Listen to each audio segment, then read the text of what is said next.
da câmara hiperbárica, que nada mais é do que um compartimento estanque, selado, que permite a ocupação humana, também permite a elevação da pressão interna em níveis acima da pressão atmosférica, assim como permite você oferecer outros gases que não o ar, principalmente o oxigênio puro, né?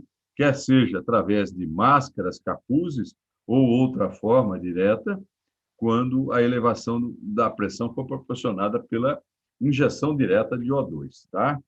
Esses são os três tipos de câmaras que nós vamos ver normalmente em clínicas que se dedicam a essa modalidade terapêutica, né? A monoplace, que é uma câmara, essa é mais à esquerda, que é uma câmara que vai uma única pessoa por vez. A central aí é uma triplace, que cabe em 3 lugares lá dentro sentados. E a multiplace são de 11 lugares, mas podendo até ter mais do que isso, né? Esta daqui é uma visão interna da câmara multiplace, e vocês têm aí a noção clara, né, como é que os pacientes recebem a adição de oxigênio. Eles estando lá dentro, a câmara vai ser pressurizada e eles recebem oxigênio puro, né, através desses bips, né, ou máscaras, são selos faciais que permitem a inspiração e a expiração, sendo que os gases, tanto inspirado quanto expirado, depois são eliminados para fora, né, os expirados, né? Também pode ser usado capuzes de um material sintético parecido com silicone e plástico, né, que pode cobrir o rosto todo e também pode ser feito o oferecimento do oxigênio com esses capuzes, né? No caso assim da câmara monoplace, como ela é pressurizada a oxigênio na grande maioria das câmaras em uso no mundo todo, né? Então, ela é pressurizada com oxigênio. Então, nesses casos, não precisa usar capuz, nem máscara, nem nada, porque o oxigênio já é ofertado a 100% dentro da câmara, basta estar lá dentro e não precisa de nenhum outro dispositivo para poder fazer a respiração, tá? Bem, os protocolos habituais utilizados para o tratamento das diversas indicações terapêuticas da OHB, eles possuem frequência diária, nos 7 dias da semana, podendo, em algumas situações, ser até 2 ou 3 sessões por dia, né? Dependendo da gravidade das lesões. A duração das sessões é de 90 minutos, 1h30, né? Geralmente com uma pressão de 2,4 atmosferas absolutas, que nós vamos ver o que é isso mais à frente, tá? Para uma boa compreensão das indicações de uso da OHB e dos seus benefícios no tratamento das feridas complexas, torna-se necessário entendermos as influências e desfechos que passam a ocorrer no corpo humano a partir do momento em que introduzimos o paciente no interior da câmara hiperbárica e promovemos a elevação da pressão ambiente lá dentro, assim como passamos a administrar para ele oxigênio puro a 100%, né? Só para ilustrar um pouquinho para vocês, a terapia com oxigênio hiperbárico é experimentada e pesquisada há vários anos. O professor Iti Boerema, desde 1954, já fazia experimentos em salas cirúrgicas pressurizadas para cirurgia cardíaca. Então, ele tinha uma grande sala cirúrgica, que era uma câmara hiperbárica, né? Que naquele tempo ainda não existia circulação extracorpórea. Então, as cirurgias cardíacas eram feitas e realizadas dentro de uma sala cirúrgica hiperbárica, tá? Então, desde 1954, já se tenta alavancar essas terapias, né? Posso continuar? Eu vi um retorno. Pode. Ok.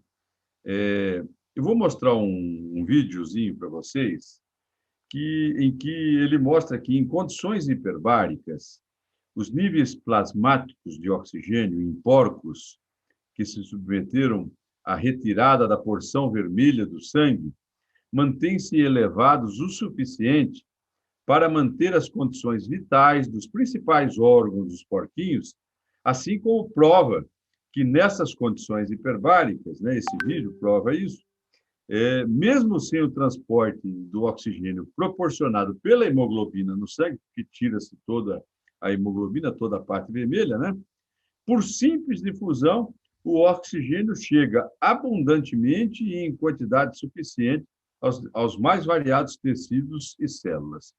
Eu vou, eu vou passar o vídeo, ele está em inglês, e a tradução aqui, até quem me ajudou a fazer isso aqui, a legenda, foi a doutora Maria Eduarda aí, né?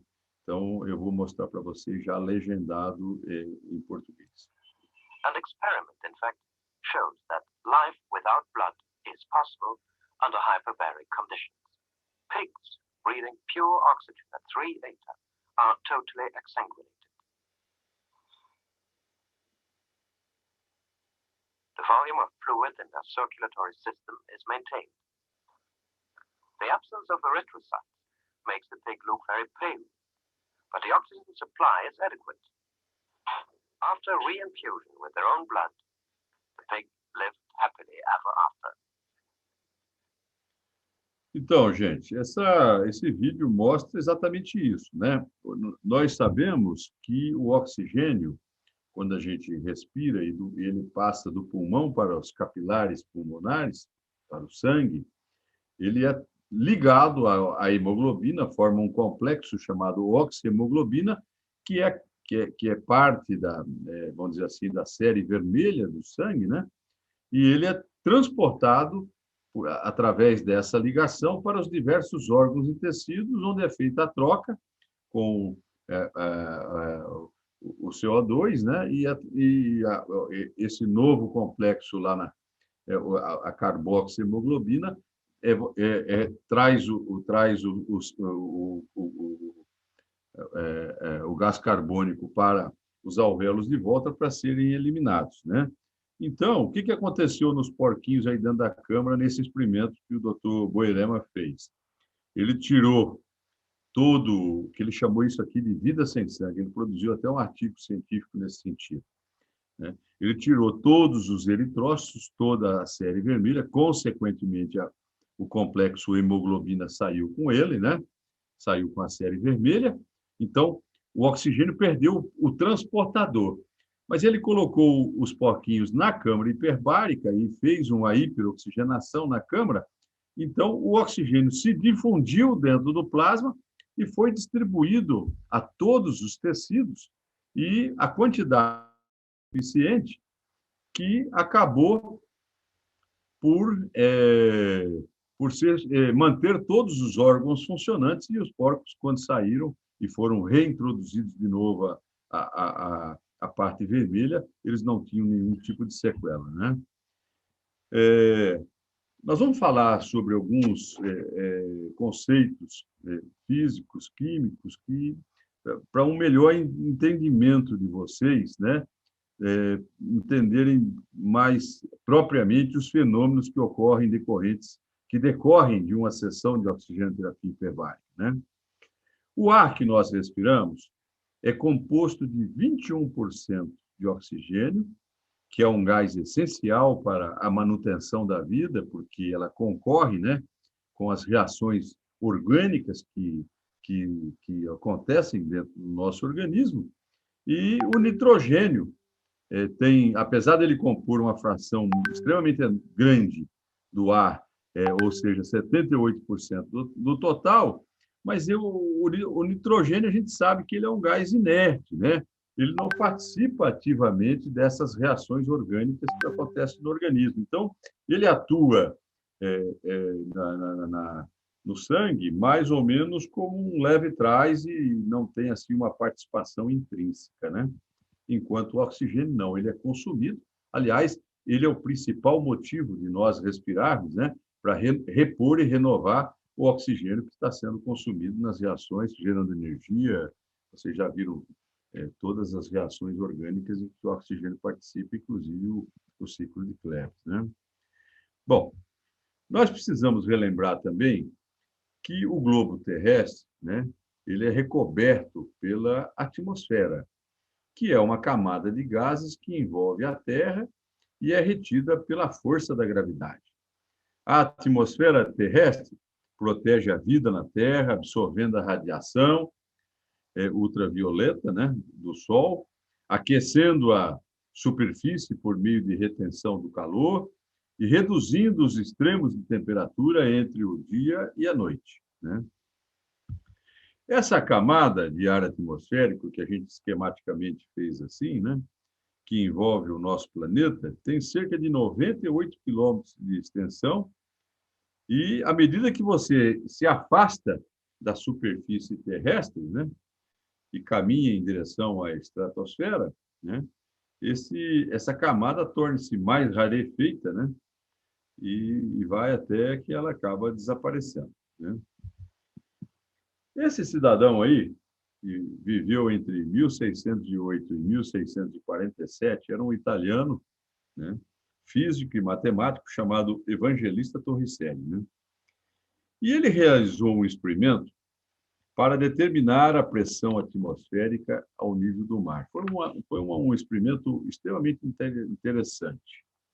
Ele preencheu um tubo de ensaio de 1 metro, mais ou menos, de comprimento, né, com mercúrio líquido. E ele virou esse tubo de ensaio, contendo esse mercúrio, cheio de mercúrio, e uma cuba também contendo mercúrio. E ele reparou que, por mais que ele repetisse essa manobra, o mercúrio que estava dentro do tubo descia até mais ou menos 76 centímetros distantes da superfície do líquido e estabilizava ali e não descia mais, né? Então, ele, raciocinando em cima disso, né, ele, a partir dessa observação, que repetia sempre essa coluna com esse tamanho, com esse comprimento, de 760 milímetros de mercúrio, né, ele concluiu que deveria existir alguma força, né, igual à magnitude da força determinada pelo peso do líquido de mercúrio, né, que estaria impedindo que esse mercúrio fluísse e descesse pelo tubo todo até a direção da tuba e derramasse, vamos assim dizer, dentro da cuba. Então, ele falou, tem que existir uma força antagônica, essa força vermelhinha aí, para se opor a essa força amarela, que é a força determinada pela pressão do mercúrio para escoar pela ponta do tubo, né? Bom, ele chamou essa pressão amarela de pressão do mercúrio e ele calculou que essa pressão que segurava, né, o mercúrio para não descer seria a camada de ar atmosférico fazendo uma pressão em cima da superfície do líquido, do mercúrio líquido da cuba, e se contrapunha à descida do mercúrio do tubo, né? Foi assim que ele chegou à conclusão, né, de um valor comparativo para a pressão atmosférica.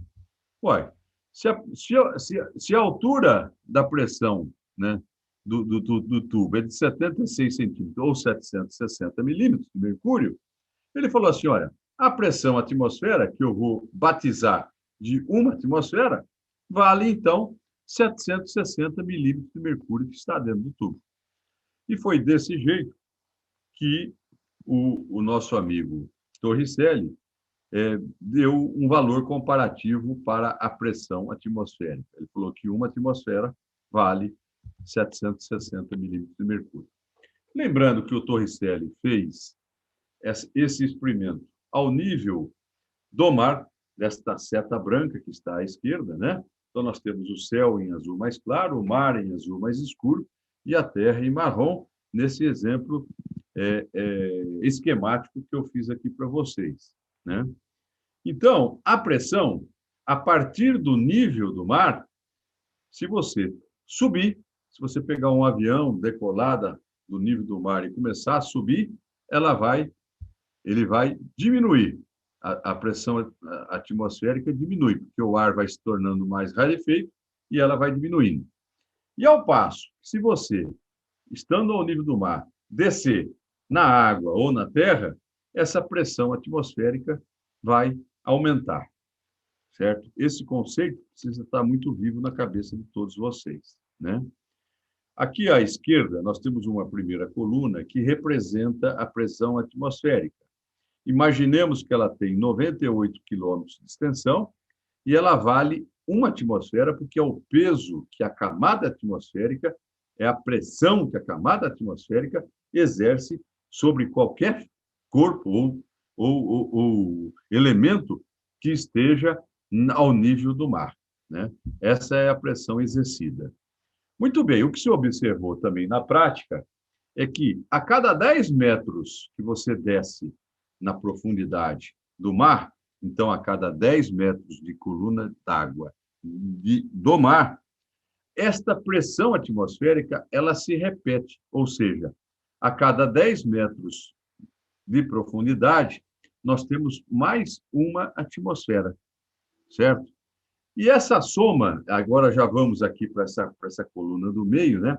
Essa soma entre a pressão atmosférica e a pressão da coluna d'água hidrostática do mar, né? A gente chama de pressão absoluta. Então, se ao nível do mar nós temos uma atmosfera, a 10 metros de profundidade, nós temos uma pressão absoluta de 2 atas, ou 2 atmosferas. Não está errado falar que são 2 atmosferas, mas a gente fala 2 atas porque são pressão absoluta. A pressão atmosférica ela é dada pela sigla ATM, né? E enquanto a pressão absoluta a gente escreve ATA, tá? Então, nós temos a 10 metros de profundidade, 2 atas de pressão. A 20 metros de profundidade, consequentemente, nós temos 3 atas. E assim sucessivamente. A 30, 40, a 50 metros de profundidade, nós temos uma pressão de 6 atmosferas. Só para ilustrar um pouco para vocês, eu já fiz um mergulho numa corveta que estava a 64 metros de profundidade. Isso significa dizer que quando eu fui lá embaixo, que eu visitei o casco dela lá no fundo, era uma corveta militar, né? Isso foi no fundo do mar, lá em Fernando de Noronha. Quando eu visitei ela, a 64 metros de profundidade, eu estava a 7,4 atas de pressão ambiente. Ou seja, sobre mim estava exercendo uma pressão, o ambiente exercia sobre mim uma pressão de 7,4 atmosferas absolutas, que é uma pressão inimaginável. O organismo humano, com uma série de cuidados que tem que ser feitos, ele não pode se expor a um tempo curtíssimo a essa pressão, porque senão as complicações advêm e depois isso a gente vai ter que tratar num outro momento, se vocês quiserem conhecer e saber um pouco sobre doença descompressiva, que é a doença do caixão ou a doença dos mergulhadores, tá? Vamos avançando aqui um pouco mais no nosso entendimento. Imagine uma pessoa andando ao nível do mar. Essa moça está respirando ar sob a influência de uma atmosfera de pressão, porque ela está ao nível do mar. Se ela está respirando ar, nós sabemos que o ar contém 21% de oxigênio. E a cada e se ela está a uma atmosfera, ela está, portanto, a uma pressão de 760 milímetros de mercúrio. A cada inspiração que ela faz, ela coloca para dentro esse ar, que eu prefiro lê-lo da seguinte forma: a cada inspiração, ingressa na árvore brônquica dela 160 milímetros de mercúrio de oxigênio. Por quê? É 21% da pressão atmosférica que ela está respirando. Por isso, a cada respiração, ela ingressa na árvore brônquica 160 milímetros de mercúrio.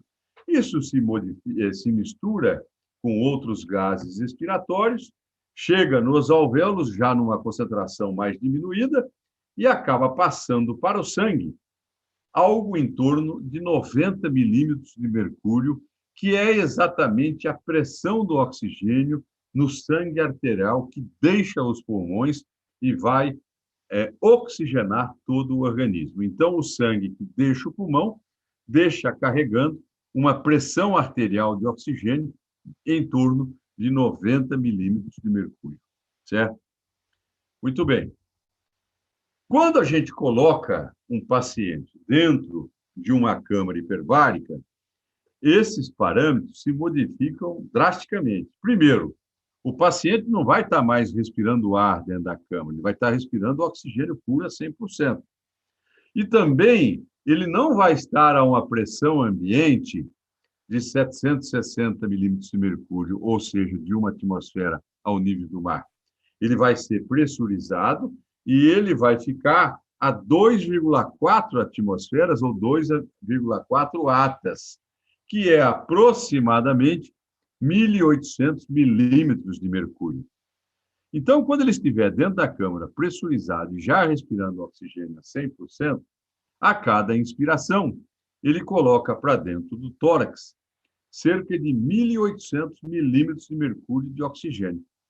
Depois de um determinado tempo em que as trocas vão acontecendo e vai se eliminando os outros gases, a pressão parcial do oxigênio no sangue dele, que normalmente, no indivíduo normal, era de 90 milímetros de mercúrio, pode chegar a 1.800 milímetros de mercúrio, fazendo um verdadeiro estresse oxidativo nesse indivíduo. Olha, meus amigos, colegas, prezados companheiros, na verdade, este é o principal efeito primário que nós buscamos quando indicamos a oxigenoterapia hiperbárica, ou seja, promover uma inundação de oxigênio em todos os líquidos e segmentos corporais desse paciente. Por que a gente faz isso? Porque esta pressão parcial de oxigênio de 1.800 milímetros de mercúrio tem efeitos terapêuticos extremamente relevantes. Obviamente que todos vocês já ouviram falar de oxímetro de pulso, certo? Comumente usado para aferir a saturação do oxigênio, ou seja, para saber quantos por cento de hemoglobina está ligada ao oxigênio. Então, normalmente, a gente faz isso, né? A gente põe o oxímetro de pulso no dedo e vê lá 90, 95, 96, 98. Tem alguns pacientes que oxigenam tanto que o oxímetro até acusa 100% de... O sangue periférico contém 100% de oxigênio, né? Ligado à hemoglobina, né? Mas esse oxímetro aqui chama-se oxímetro transcutâneo. Isso aqui mede uma outra coisa, não tem nada a ver com o oxímetro de pulso, né? Esse oxímetro aqui, ele mede a pressão parcial do oxigênio no sangue, através de transdutores que a gente cola sobre a pele, que a gente aplica sobre a pele e fixa sobre a pele, certo?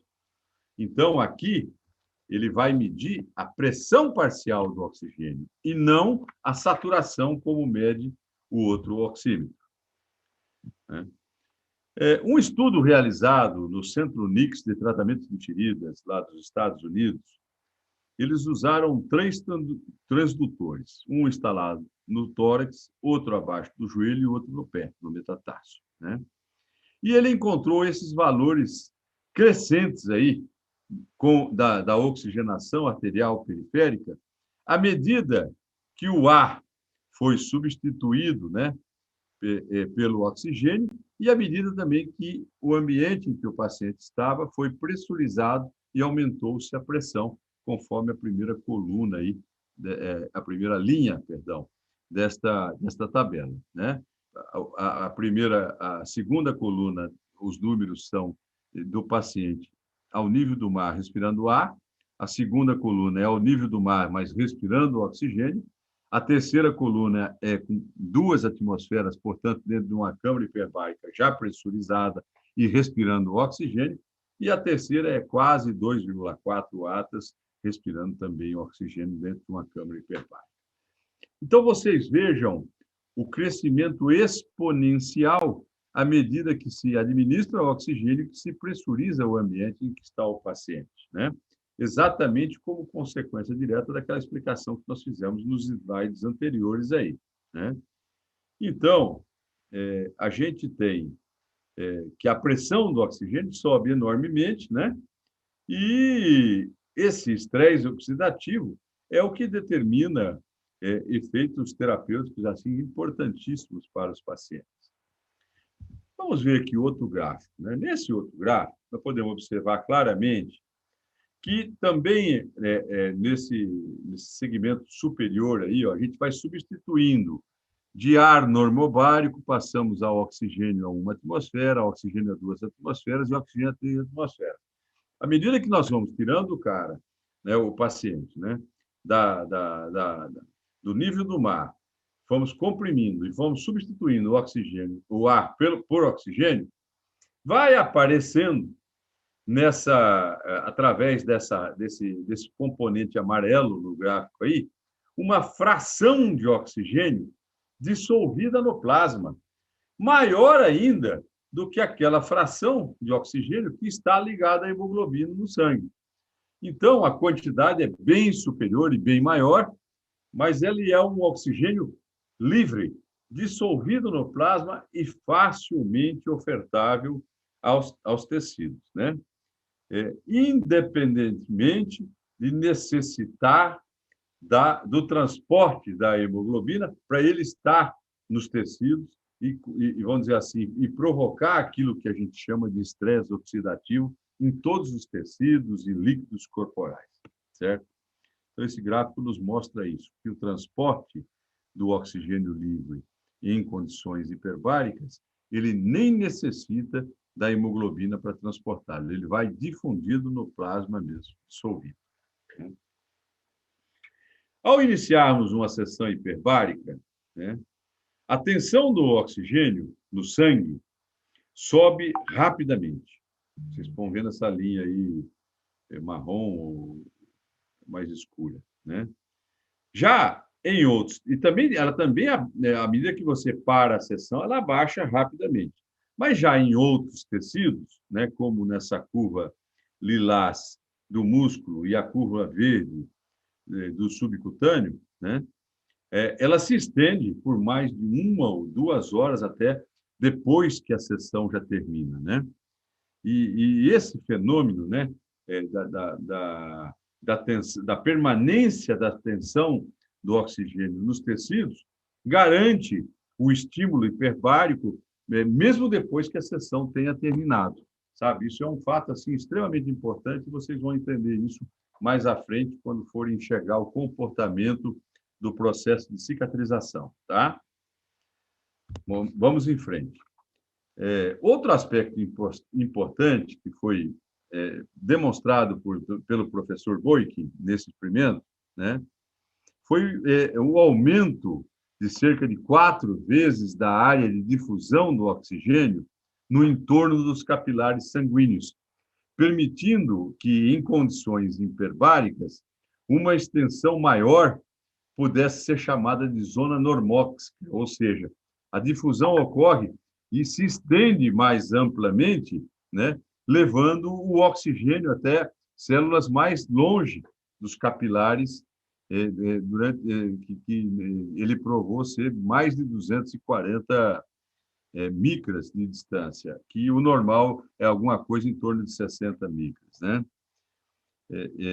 Então, esse fenômeno observado melhora a fisiologia em um tecido isquêmico por qualquer natureza e permite que as reações orgânicas e metabólicas continuem ocorrendo normalmente, né? Mesmo que esteja faltando aporte sanguíneo, entendeu? Por isso que a gente fala, mesmo diante de uma isquemia, o oxigênio hiperbárico pode contribuir, porque por difusão ele faz chegar o oxigênio, tá? Essa aqui é uma demonstração de um efeito físico da oxigenoterapia hiperbárica. Ele pode ser ilustrado através do tamanho de uma bolha gasosa, né? À esquerda, imaginemos esse tamanho de 100% de uma bolha em condições assim de uma atmosfera, ou seja, são condições normobáricas, né? E quando a gente coloca o paciente dentro de uma câmara e comprime ele a 2,8 atlas, essa bolha de ar, por um efeito físico, ela reduz o seu volume para 19%. Ou seja, você aumenta a pressão e diminui o volume do gás que está contido em uma bolha, né? É uma lei química, física, né? Que o volume é inversamente proporcional à pressão. À medida que você aumenta a pressão, o volume diminui, certo? De um gás. Esse fenômeno, né, a gente chama isso de compressibilidade, é um fenômeno da compressibilidade, né? Esse fenômeno a gente não verifica nos líquidos, por exemplo. A água, por exemplo, não tem esse princípio da compressibilidade. Então, por que a gente tem que ter noção disso aqui? Ora, quando você tiver um quadro de embolias gasosas, você tiver um quadro de doença descompressiva, você tiver a formação de gases numa infecção, né, que é muito comum, tal, tem indicação de você usar a hiperbárica, porque você, fazendo a compressão, você reduz o volume dessa bolha e isso permite ser eliminado de uma forma mais rápida. Vamos fazer aqui uma representação animada mostrando a diminuição da pressão ambiente e o aumento do volume do gás numa bexiga, até que pode ser de grande magnitude e ele vira a estourar, né? Então vejam vocês, deixa eu ver se eu consigo mostrar de novo para vocês. Olha aí. À medida que a pressão vai diminuindo, o balão vai aumentando o volume até que a tensão superficial é rompida e aí ela explode, né? Então, essa é uma realidade, é uma lei física muito importante, né? Quando você diminui a pressão, o contrário também é verdadeiro, o volume aumenta. E nós vimos que no caso da bolha que está dentro do corpo, quando você aumenta a pressão, o volume também diminui. Essa foto, eu bati ela, quer dizer, eu bati não, bateram de mim, não parece, mas a pessoa de trás aí sou eu, né?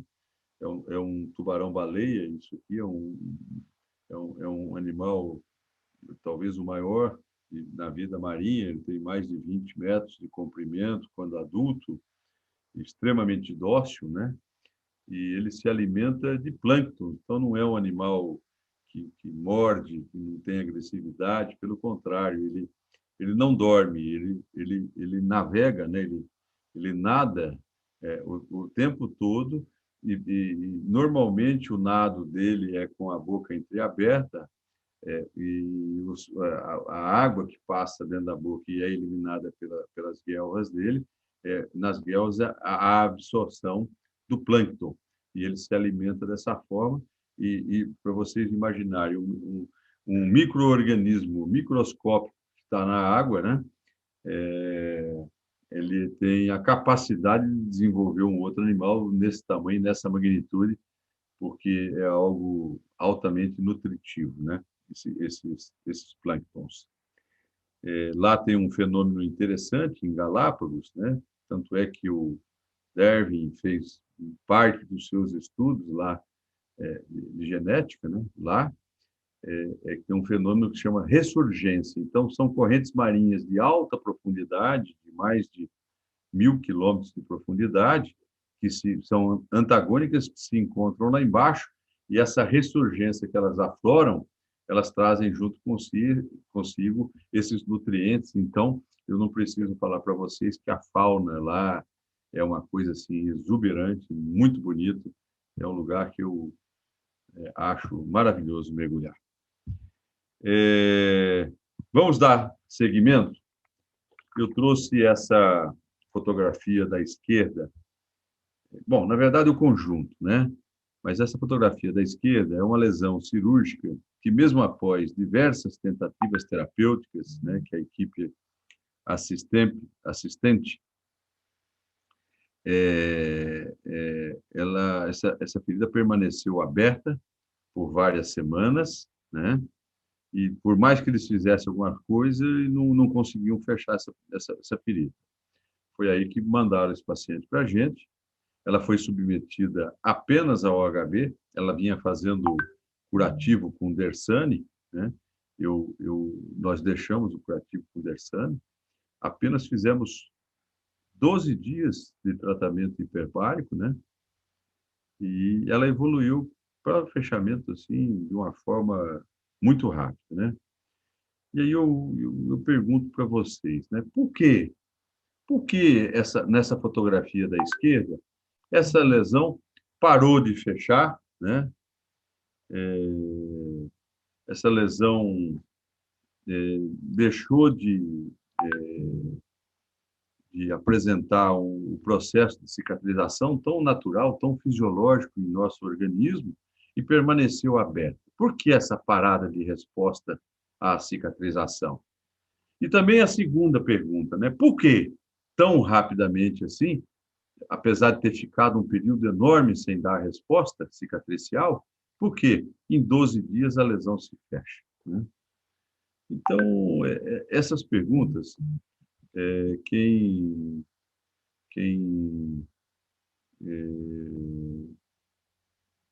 que vocês precisam fazer para si próprios para começarem a entender um pouquinho de hiperbárico, né? A interrupção do fornecimento de oxigênio para um tecido, ele é um fato gerador, fundamental para o início de formação de uma lesão, né? Quando você faz um corte, o que acontece? Quando você está na cozinha cozinhando, foi lá inventar de fazer alguma coisa para comer, passa uma faca e corta a mão. O que acontece? Ato contíguo. Deixa eu só responder aqui meu celular, porque tem pessoas insistindo demais. Ato contíguo a um corte, o suprimento do oxigênio que está no sangue é interrompido. Então, uma série de reações passa a acontecer, né? A partir desse estímulo inicial, a liberação de citocinas, que são mediadores inflamatórios e cicatriciais, que começa toda uma cadeia de eventos, de sucessão de eventos, que a gente chama de cascata da cicatrização, mas isso tudo tem um ponto de partida, que é a interrupção do fornecimento do oxigênio, né? Esse é o principal sinal. Obviamente que, junto com isso, há a liberação de uma série de fatores, né, de crescimento e outros, que acabam desencadeando uma reação extremamente complexa, que a gente chama de cascata de eventos da cicatrização, né? O que acontece na sequência para o surgimento de uma lesão crônica é que, às vezes, o organismo deixa de perceber o estímulo todinho que está sendo feito, que a partir da interrupção do fornecimento, né? E ela se cronifica, ela fica paralisada. Essa ferida da esquerda, ela ficou 3 anos desse jeito, por mais que se tentasse fazer alguma coisa, que os colegas profissionais e que o próprio paciente recorresse a tratamentos diversos, né? Essa lesão não saía do lugar. Então, você olha para essa lesão da esquerda aqui, que está há 3 anos estagnada, o que você percebe, né? Você percebe um fundo pálido, não tem viçosidade, né? Ela está amarelada, ela está apática, né? Ela está assim, vamos dizer assim, anêmica, né? Ela não tem atividade nas bordas da ferida. Então, ela é uma ferida que não quer nada com nada, ela quer ficar quieta ali no canto dela, deixa ela quieta, ela vai ficar aí, e se você não atrapalhar e não mexer com ela, e não falar nada, e não xingar ela e não cutucar ela, ela vai ficar aí o resto da vida, né? Meu Deus do céu, desculpe, o telefone não para. Ela vai ficar esse tempo todo estagnada e paralisada, né? Então, isso tudo é a falta do estímulo, porque, vamos dizer assim, o organismo humano passou a perceber essa ferida como algo normal, como algo que não é mais anormal para o organismo. Então, ela convive e coexiste harmonicamente com a ferida e está tudo bem. Mas essa pessoa, até se ela fizer um outro corte, uma outra lesão, um machucado, um trauma em algum outro lugar, vai ter um processo de cura normal. Mas essa ferida não vai responder porque ela deixou de receber os estímulos cicatriciais que o corpo emana, né? E o que a hiperbárica faz? Você faz 6 sessões no indivíduo, olha a ferida da direita, 6 sessões depois de oxigenoterapia hiperbárica, né? Você tem um fundo já mais avermelhado, você tem uma atividade cicatricial nas bordas da ferida, mostrando que está começando um processo centrípeto de epitelização. Então, começou a retornar a atividade cicatricial, né? É isso que o oxigênio hiperbárico tem o poder de despertar em algumas feridas crônicas que perderam a capacidade de sinalização. E isso aqui tem tudo a ver aquele efeito residual, porque eu falei para vocês, né? O que é o estímulo fundamental é a hipóxia. A hipóxia de uma lesão, ela deixou de ser o estímulo para o processo de cicatrização numa lesão crônica. E o que a hiperbárica faz é recobrar o reconhecimento desse estímulo. Sabe que jeito, gente, que isso acontece? Isso acontece da seguinte maneira, né? Você coloca o paciente na câmara, ele faz aquele pico de oxigenação, faz uma hiperoxigenação, mas até aí tudo bem. O organismo ainda não reconhece o estímulo. Quando você tira o paciente da câmara, que ele começa gradativamente a baixar o nível do oxigênio, vai começar a faltar de novo oxigênio nessa ferida que antes não faltava, porque ela é hipóxica, né? Então, o organismo falou, opa, começou a faltar de novo. O que está acontecendo? Estava bonito até agora há pouco, estava hiperoxigenado, agora começou a baixar de novo. Aí ele começa a reagir, a multiplicar o número de vasos, a formar novos vasos sanguíneos, a desenvolver toda uma série de eventos que culminam com a retomada do processo cicatricial da ferida. Tá? Eu espero que vocês tenham entendido o que eu quis dizer, né? Aqui está o caso assim de uma forma mais completa. A primeira era a inicial, há 3 anos estagnada. A do meio, a fotografia do meio, é ela 6 sessões após. E a da direita, nós já tínhamos, foi 17 dias depois do início do tratamento. Nós fizemos 13 sessões, é que houve uns dias que nós paramos porque foi feito o enxerto, procedimento cirúrgico e coisa, enfim, nós não realizamos o tratamento hiperbárico. E aí concluímos e mandamos o paciente embora no 17º dia de alta, com a ferida fechada, transformamos uma ferida aberta em uma ferida fechada. Após 3 anos ela estar em aberta, nós gastamos 17 dias para resolver o problema do paciente, né? Esse é o resultado, né? Eu aqui aproveito para perguntar para vocês o seguinte: o que é que vocês acham que passa na cabeça de um paciente cujo ele vai pensar assim, puxa, eu fiquei 3 anos com isso aqui, tratando, e eu vim aqui, o doutor tratou aqui com oxigenoterapia hiperbárica, e em 17 dias eu saio com a úlcera fechada e curado. O que esse paciente vai pensar? Assim, pô, entendeu? Então, eu falo para vocês o seguinte, gente, a gente tem que oferecer ao paciente o melhor, entendeu? Essa é a obrigação do profissional. Sempre dê ao seu paciente a melhor alternativa terapêutica. Se você fizer isso, você vai estar em paz com a sua consciência e, fundamentalmente, você vai estar sereno e tranquilo para continuar trabalhando, sabendo que você está levando o bem e você não está esquecendo de falar nada para ele. Bom, em suma, vamos tentar formar um pensamento genérico aqui. Quando é que se sugere o uso do oxigênio hiperbárico para o paciente? Se vocês pensarem de uma forma geral, ao invés de ficarem decorando doenças e outras coisas, né, vocês vão sempre pensar de uma forma mais abrangente e vão poder estudar e pesquisar a conveniência ou não. Pensem da seguinte forma: quando tiver algum tecido em sofrimento, pensem em oxigenoterapia hiperbárica, porque ela pode ajudar a minimizar o sofrimento e até, vamos dizer assim, estimular um processo de cura mais rapidamente, tá?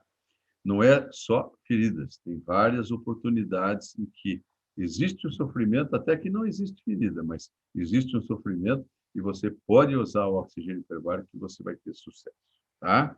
Essa é uma forma generalista de você pensar sobre o oxigênio hiperbárico. Quais são essas situações que normalmente determinam condições de uso para o oxigênio hiperbárico, né? É quando você está diante de uma hipóxia tecidual localizada por algum motivo, ou você tem uma infecção de um determinado segmento que está determinando o quê? Isquemia, está determinando hipoxemia, ou seja, uma anormalidade fisiológica de funcionamento do tecido, às vezes até com formação de abscesso ou outros complicantes, né? Também diante de um processo inflamatório, eu não sei se está aqui na lista, mas eu vou mostrar oportunamente para vocês alguns casos de inflamações que respondem muito bem ao oxigênio hiperbárico. Diante de isquemias, nós já justificamos mais do que justificamos o porquê para vocês, né? Que o oxigênio hiperbárico ajuda e facilita, né? Pelo aumento da área de difusão, pelo estímulo que ele faz à formação de novos vasos sanguíneos, consequentemente vão estimular a formação de novos vasos, né? Você pode indicar com distúrbios imunológicos, porque o oxigênio hiperbárico ele é um mediador imunológico, então traz benefícios incríveis. Além disso, quando você tiver presença de gases dentro do organismo por algum motivo, também está indicado o oxigênio hiperbárico, principalmente por causa daquele efeito físico que ele tem de reduzir o tamanho das bolhas. Eu tenho um caso aqui muito bonito, interessante, de uma paciente que fez uma cirurgia de hemorroida e houve um ingresso inadvertido de gases pelo plexo hemorroideu e acabou que essa paciente, por possuir também uma comunicação ventricular, a persistência do canal arterial, né, acabou que ela passou gás da câmara direita para a esquerda do coração e ela acabou fazendo uma isquemia cerebral, né? Então foi um pequeno AVC que foi revertido com uma câmara hiperbárica. Então é um caso muito bonito, está numa série, num vídeo, depois oportunamente vou passar para vocês, né? Eu perguntaria o seguinte, né? Nós estamos aqui com um pouquinho já avançado da hora, foi 1 hora já. Eu tenho assim uma série de casos clínicos aqui para mostrar para vocês. Eu pergunto aí, Maria Eduarda, a gente continua ou vamos deixar os casos clínicos com a outra oportunidade? A gente marca um outro dia. Eu não sei como é que é a agenda de vocês. Por mim, não há problema. Tio, se o senhor não tiver nenhum compromisso e puder continuar, pode continuar. Quem puder ficar, fica. E a gente está gravando a aula. Quem não puder ficar, eu envio o link com a aula. Ok, falado Tá? então, combinado. Vou seguir em frente. Agradeço aqueles que permanecerem, os que não puderem também compreendo, e depois assistam o vídeo se quiserem ver os casos mais interessantes. Essa paciente fez uma cirurgia de mama e apresentou no pós-operatório imediato um sofrimento de auréola. Vocês percebem na borda das auréolas um tecido mais escurecido, significando o quê? Que, apesar de todo o zelo, de todo o cuidado do cirurgião, houve uma tração desse pedículo e os vasos do pedículo se estiraram e acabou determinando um sofrimento nesse tecido. Com o passar dos dias, né, aqui já estamos na 4ª sessão, principalmente do lado direito, e vocês veem uma área muito escurecida da auréola, né? Houve uma epidermólise com necrose superficial. Aqui nós já estamos na 6ª sessão, já está bem melhor a cicatrização da lesão, mas ainda tem uma área de sofrimento, essa área da pálida cinza aí, né? Com 10 sessões fechando, já epitelizando, e o paciente teve alta com um resultado interessante. Uma das indicações de uso do oxigênio hiperbárico são as lesões por queimadura. Então, aqui nós temos uma série de 4 fotografias que esses números à direita são os números de sessões que nós fizemos no paciente. Então, foi uma queimadura de 2º para 3º grau, numa área importantíssima do organismo, que é a mão, por causa da movimentação dela. Qualquer retração cicatricial é perigosa por demais. Aquelas traves fibrosas que formam na cicatrização, elas podem causar alteração dramática da funcionabilidade da mão. Então, uma das características do uso do oxigênio hiperbárico nas queimaduras é que ela promove a cicatrização mais precocemente, ou seja, mais rapidamente, ocorre a epitelização e, consequentemente, a incidência de cicatrização anômala, ou seja, aquela cicatrização imperfeita, ela é muito menor. Então, é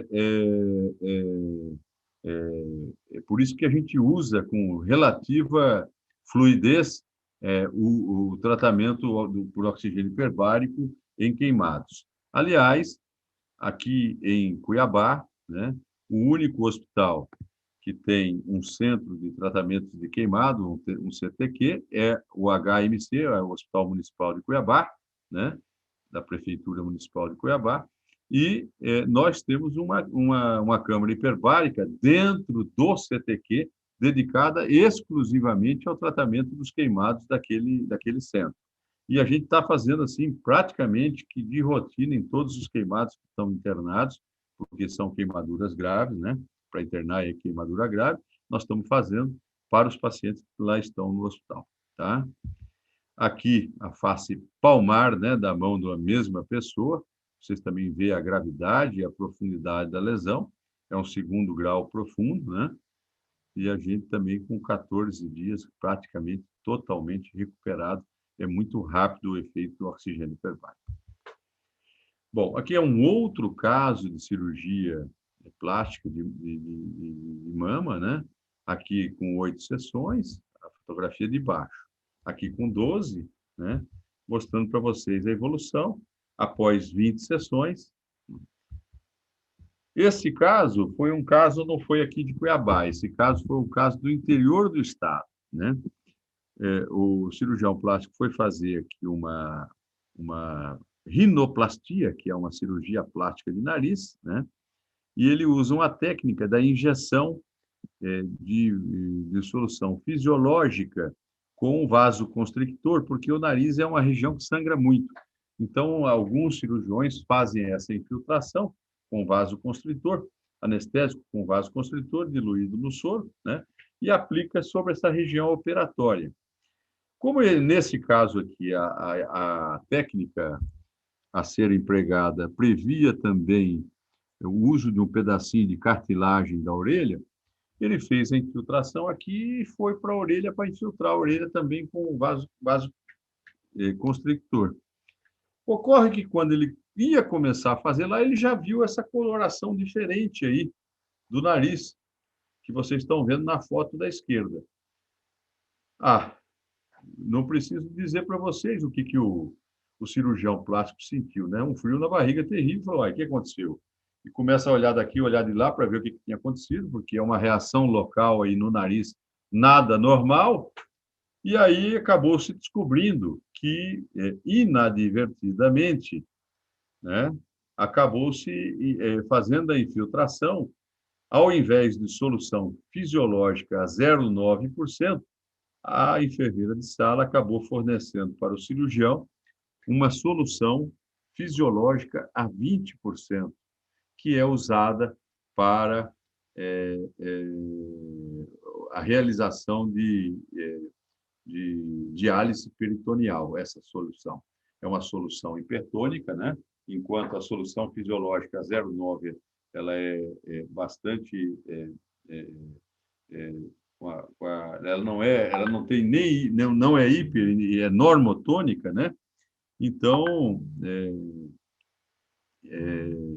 essa solução hipertônica provocou uma reação de vasoconstricção intensa nesse lugar, né? E algumas horas depois da infiltração, era essa imagem aí à direita, né? O cirurgião me liga no final da noite, né? Naquele dia, lá do interior, fala, olha, aconteceu isso, isso, isso. A paciente estava ainda, quando ele me ligou, sob anestesia.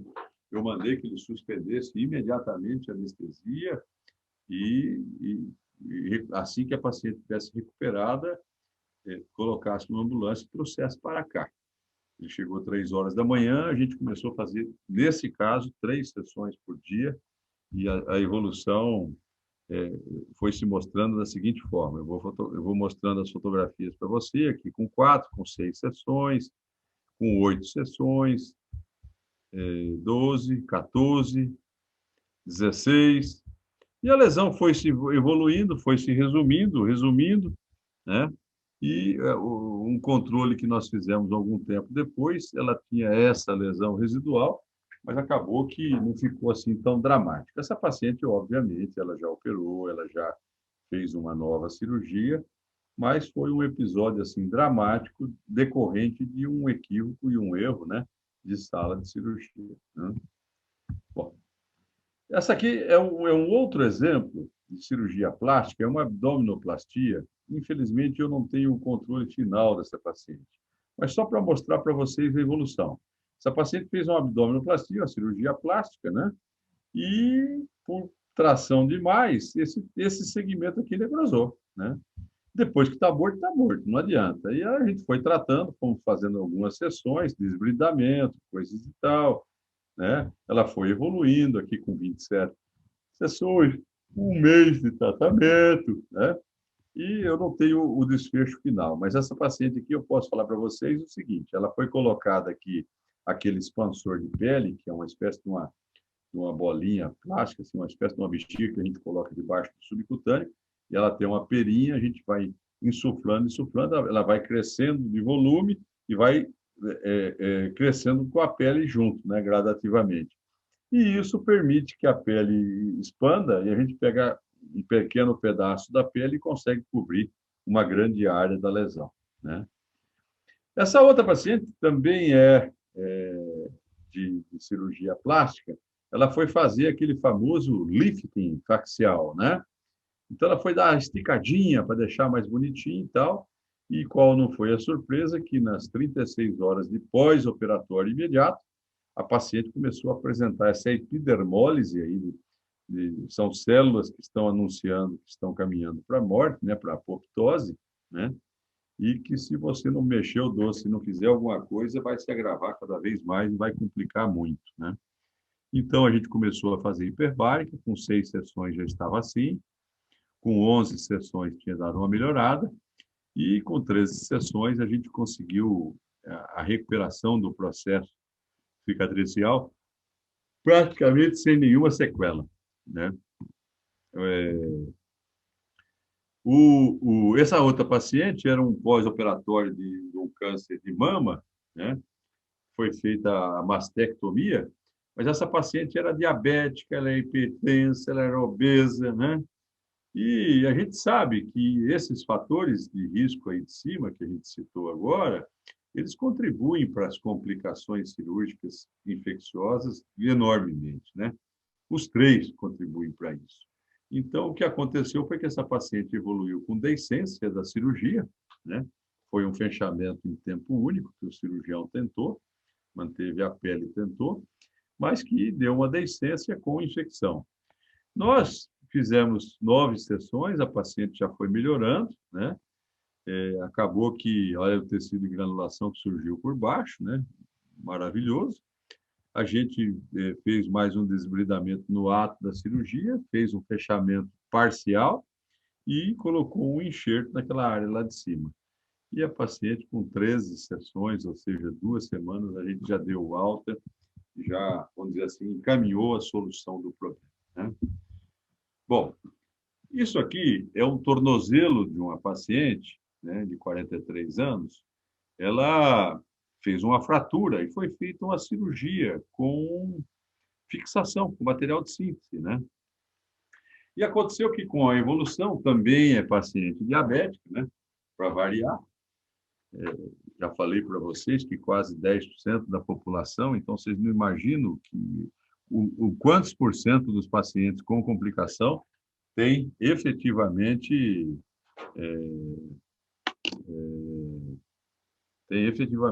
complicações cirúrgicas, né? Essa paciente chegou para nós com essa infecção local, com exposição do material de síntese. Nós fizemos algumas sessões, demos uma melhoradinha, começou a aparecer o osso lá embaixo também, tem exposição óssea, o que também é ruim. E aqui foi tentada uma técnica cirúrgica muito interessante, né? Que chama-se, se não me falha a memória, cross-leg. Não, não é cross-leg, isso aqui não é cross-leg, isso aqui é um retalho. Isso aqui é um retalho pediculado, perdão, eu falei errado, cross-leg é outra coisa. Desculpe a falha técnica. Então, o que fez? O que o cirurgião plástico fez? Ele tirou um retalho, que era mais para essa parte proximal da perna, né? Rodou para baixo para cobrir a lesão, e aonde ele doou o retalho, o tecido do retalho, ele fez um enxerto combinado para tampar. E a gente fez mais algumas sessões, e o paciente cicatrizou, ficou uma lesão fechada. Tá certo que às vezes no começo vocês olham assim e falam, não é muito bonito, não é muito bonito, mas evitou o surgimento de uma osteomielite e de uma complicação óssea muito mais grave do que qualquer outra coisa. Com 25 sessões, nós demos alta à paciente e a paciente não teve mais nenhuma intercorrência, né? Esse rapaz sofreu uma lesão extensa, foi atropelado por um ônibus, fez um desluvamento de membro inferior, né? E o objetivo do médico aqui é, lógico, estabilizando as fraturas e tudo mais, mas o objetivo fundamental é transformar essa lesão em lesão fechada, porque senão o risco de infecção é muito grande. Então, a enxertia precoce se faz necessária e o oxigênio hiperbárico garante a pega desse enxerto, porque ele estimula a formação de vasos, ele estimula uma série de fenômenos que facilitam a pega do enxerto e o fechamento definitivo da lesão. Mais uma visão, aqui a visão final, a perna já fechada. Esse rapaz é o rapaz que eu falei para vocês, que é do SAMU, ele trabalha no SAMU e um caminhão atropelou ele com moto, ele caiu e a roda do caminhão passou em cima da mão dele e o caminhão estava freando. Então, fez um esmagamento de mão. E aqui eu chamo a atenção para vocês que se esse paciente está num serviço que o pessoal não tem experiência com hiperbárica, às vezes pode-se optar pela amputação, dado a gravidade da lesão, né? Mas quando a gente tem o benefício da hiperbárica, fica mais fácil de... O paciente sofreu a reconstrução da mão, apesar dessa área isquêmica aí, a gente começou a fazer hiperbárica, houve uma necrose superficial, desbridamos, né? Continuamos a fazer, ele perdeu a falange do quinto dedo, né? A falange distal, mas as lesões foram fechando, a gente enxertou e, com o passar do tempo, eu não sei se é isso aqui, é um vídeo, eu peguei o vídeo para vocês verem a funcionabilidade da mão.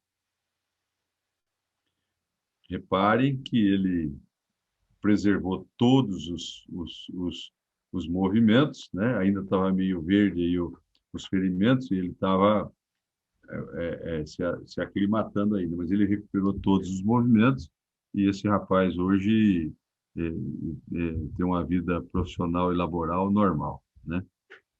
Esse paciente, não preciso falar, né? Isso aqui caiu da moto, saiu ralando a bunda no asfalto, né? A lesão que a gente chama por cisalhamento, né? E faz essa lesão feia, né? a perda de material, é uma lesão difícil de ser fechada, difícil de você tornar ela fechada e difícil de você impedir a infecção, porque acabou sendo feita no asfalto, né? Uma coisa horrorosa, né? Suja, né? Contaminada. Mas mesmo assim, 5 sessões depois, a lesão estava com essa granulação exuberante, bem vermelhinha. A gente acabou fechando em segunda intenção e colocando um dreno, e isso aqui deu tudo certo, graças a Deus fechou, não teve nenhuma intercorrência, nenhuma deiscência, nada, nada, nada. Foi tudo muito legal, tá? Nosso amigo aqui resolveu pôr a mãozinha num fio elétrico, né? Num cabo elétrico, né?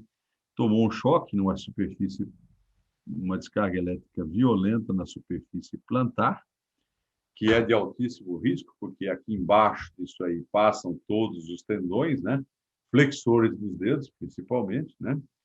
E que qualquer aprofundamento da lesão acaba determinando o prejuízo direto sobre esses tendões, né? Então, é uma lesão complicada e por isso mesmo que ela é chamada de lesão complexa, né? Porque pode determinar aí coisas muito mais dramáticas, né? Aliás, eu queria aproveitar e abrir um parênteses para vocês aqui e dizer o seguinte, né? A lesão de queimadura, né? Ela pode ser dividida em 3 áreas distintas, né? A queimadura. Ela pode ser uma primeira área que a gente chama de necrose, onde ocorre morte tecidual, chama-se zona de necrose ou zona onde ocorreu a morte celular, né, de coagulação, que a gente chama, é o outro nome, e uma segunda área que está anexa a essa, que também tem lesões graves, mas que não ocorreu ainda a morte celular. As células ali, os tecidos, eles tanto podem evoluir para a cura, como eles podem evoluir para a morte, né? Então, essa zona chama zona de penumbra, né? Que é uma zona intermediária. E é exatamente aí que o oxigênio hiperbárico atua, porque a lesão, ela primeiro faz a zona de coagulação e, em seguida, ela vai aprofundando a lesão com o passar dos dias, graças à reação inflamatória, ao edema, à diminuição da circulação, da oxigenação, por conseguinte. Então, ela acaba aprofundando a lesão da queimadura, né? Então, o oxigênio hiperbárico interrompe exatamente isso, o aprofundamento da lesão, e permite que a maior parte dos tecidos lesados da zona de penumbra migrem para a zona de recuperação e possa efetivamente não morrerem, vamos assim dizer, e terem uma sobrevida, apesar da lesão tão grave da queimadura, tá? Então, nesse caso aqui, para nós, o objetivo fundamental era o de curar rapidamente essa lesão para impedir a progressão.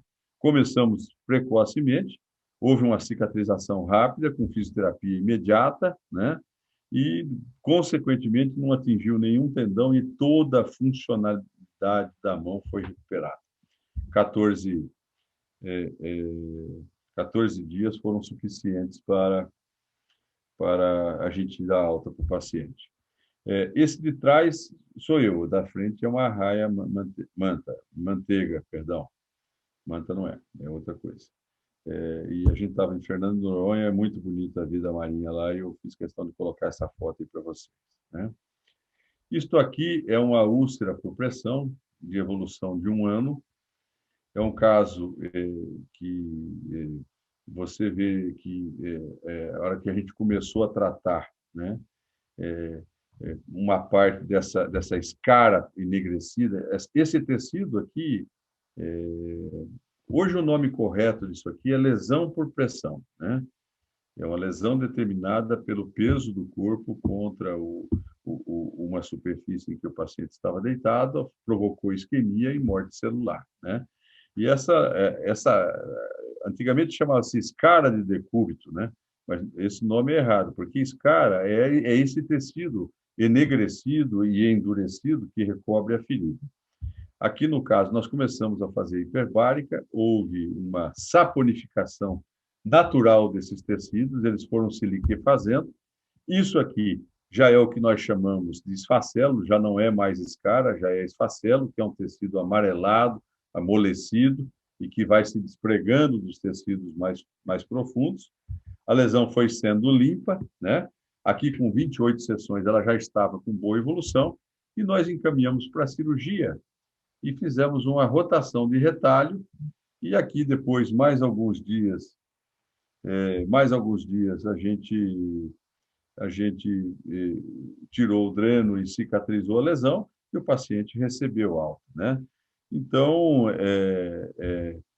aí está aqui a 41 sessões e 60 dias de tratamento, a lesão fechada deu alta para o paciente, né? A maior parte desses pacientes são lesados medulares, né? São pacientes que são acamados eternamente e que a gente tem que evitar que isso aconteça, né? Eu queria salientar para vocês, olha, o tratamento dessas úlceras por pressão, essas lesões por pressão grande, ele é cirúrgico, né? Esse caso que vocês viram aqui é a condução clássica de um paciente. Um ou outro paciente, nós vamos ver outros aqui na frente depois, não houve a cirurgia, o tratamento foi só com oxigênio hiperbárico, por alguma intercorrência que o paciente possa ter ou contraindicação para fazer a cirurgia, tá? Então, o tratamento clássico é esse que eu falei para vocês aqui. Aqui está o caso da síndrome de Fourier. Por coincidência, esse foi o primeiro paciente que eu tratei aqui no Hospital Santa Rosa, quando eu abri a clínica aqui, né? Aconteceu, esse paciente estava em insuficiência respiratória, insuficiência renal, estava no respirador, estava fazendo diálise peritoneal, era um quadro gravíssimo, né? A gente, com 6 sessões, a gente já tinha melhorado bastante. Olha, o quadro inicial era esse aqui, bastante tecido infiltrado, né? Aqui já estava bem bonito. Esse amarelado aí não é nada, não assustem, porque isso aqui antigamente tinha esse costume de usar um produto que deixava essa coloração aí, que não servia para nada, mas acho que era para pintar só as bactérias, mas tudo bem. E a gente, com 15 sessões, já estava com os tecidos completamente controlados, aí fizemos o fechamento e o paciente recebe alta, né? Aqui é um caso raro, né? É um caso de trauma crânioencefálico com formação de um pneumoencéfalo dentro do parênquima, né? Essa bola mais escura à direita, aí, esse polígono aí, mais escuro à direita, ele é vamos dizer assim, uma bolsa de ar, né? De gases, pelo menos, vamos chamar de ar, sei lá o que pode ser, né? Pode ser de gás carbônico, pode ser de sei lá do que, de oxigênio puro não, mas pode ser de outros gases que não ar, né? Mas normalmente é de ar, decorrente de uma fratura, com quebra da calota, vocês estão vendo a calota fraturada, né? E lesão de parênquima. E essa paciente evoluiu com pneumoencéfalo. E esse ar, para sair daí de dentro, é um negócio bastante complexo e difícil, porque ele não tem uma saída de escape aí, né? Então, o que nós fizemos a promoção aí? Fizemos 6 sessões de oxigenoterapia hiperbárica e vocês veem aí do lado o desaparecimento completo dessa bolsa do pneumoencéfalo, porque o ar, diminuindo o tamanho das bolhas, foi totalmente eliminado, tá? Caso interessante. Esse caso aqui é o caso do colega médico que eu falei para vocês, ele ficou na UTI durante 2 ou 3 meses, né? E saiu com esse presente doido aí, maluco, que foi essa úlcera aí, né? Absurdo. Aqui deixa eu contar uma coisa para vocês aqui. Nesse caso aqui, esse colega era ortopedista, ele acabou morrendo no ano passado, faleceu, e era muito amigo, muito brincalhão, né? E ele chegou aqui na clínica para tratar comigo, ele falou assim, Pedrão, eu não acredito muito nesse negócio de hiperbárica, não. Mandaram eu vir aqui, eu vim, né? Aí eu falei para ele assim, olha, mas isso aí vindo de um ortopedista, para mim é absolutamente natural. Assim, vocês não são acostumados muito a pensar, vocês são mais da força bruta, né? Aí eu falei para ele assim, me dá uma oportunidade, deixa eu fazer uma semana de sessão em você. Depois você olha a fotografia de novo. Se você achar que a gente tem que continuar, a gente continua. Eu fiz isso, fotografei ele no dia que ele começou, que é essa foto aqui, e fotografei ele 8 dias depois. 8 sessões após. Aí vocês veem com clareza o benefício que o oxigênio hiperbárico fez em 8 dias para esse paciente. E daí para frente, não parou mais, né? Foi contraindo, contraindo, contraindo. O paciente fez 110 sessões conosco, porque ele não quis operar, ele era cardiopata, ele era renal crônico, não quis operar de jeito nenhum. Ele falou assim, ele ainda brincou comigo, ele falou assim, ó, ele perguntou assim, qual que é o problema se eu não operar? Eu falei, vai demorar mais e não vai ficar tão bonito, porque o resultado estético é assim, quando evolui naturalmente, ele é pior, né? Ele falou assim, ó, eu estou aposentado, não trabalho mais, não vou fazer polidança, não preciso ficar me mostrando para ninguém e não estou com pressa de nada. Pode fazer, não vou operar de jeito nenhum, não vou para uma mesa cirúrgica de jeito nenhum. E acabou que o resultado estético dele foi esse aqui, tá? Muito bem. Essa menina moça, 21 anos de idade, ela tinha um hemangioma de amígdala palatina, né? Tonsila palatina, não sei se o nome ainda é esse, mas a amígdala dela tinha um hemangioma. E o colega vascular foi fazer uma embolização desse hemangioma. Injetar uns êmbolos lá para ele ficar isquêmico e desaparecer, né? Ocorre que, obviamente, pela fotografia vocês estão observando, houve o desprendimento, o escape de alguns êmbolos, né? E esses êmbolos pegaram a artéria facial do lado direito, né? E fez essa isquemia aí progressiva, horrorosa. Após 10 sessões já estava mais controlado, né? Restou um pedacinho ali na asa do nariz mais queimado e na boca, mas que evoluiu extremamente bem e nós fomos avançando, avançando, e o resultado estético com 30 dias é esse que vocês estão vendo aí, 30 dias de tratamento. Mas após algum tempo, 2 anos, eu encontrei a moça e fotografei. E aí nós temos esse resultado estético aí, ela perdeu um pouquinho da asa do nariz, da narina direita, mas praticamente não ficou com maiores sequelas cicatriciais. Esse menino tinha 10 anos de idade, não, 5 anos de idade, ele na escola, ele caiu da própria altura, fez uma fratura supracondyleana do húmero. A fratura no cotovelo, ela normalmente roda esse fragmento, e esse fragmento pode comprimir o plexo venoso, plexo arterial venoso, né? Artério venoso que passa ali no cotovelo. Então, ele fez o que nós chamamos de síndrome compartimental. É um edema monstruoso, de alta gravidade, porque ele acaba comprimindo tudo e isquemiando tudo e matando os tecidos por sofrimento. Esse menino foi levado rapidamente para Cáceres, que é a referência de saúde deles lá, onde foi feito, o colega ortopedista fez a fasciotomia, que é esse procedimento que vocês estão vendo aí. Abre para descomprimir, tá? Aí ele começou a fazer hiperbárica, com 14 sessões a gente começou a fazer enxerto, olha como está bonito os enxertos, aqui com 18, e rapidamente esse paciente foi embora com alta, com a lesão fechada, o braço voltou ao tamanho normal, porque diminuiu o edema, o oxigênio hiperbárico ajuda muito nesse sentido, e o resultado estético dele, 9 meses depois, foi esse aí, de ter uma cicatriz, obviamente, mas é bem melhor do que perder o braço, né? Muito bem. Esse caso aqui nós já vimos, não? Ah, não. Eu mostrei para vocês no começo esse caso aqui. Esse caso é uma erisipela de repetição. Essas lesões aí eram circulares, elas destruíram todo o sistema linfático da perna desse senhor, né? É uma evolução arrastada de 5 anos de úlcera.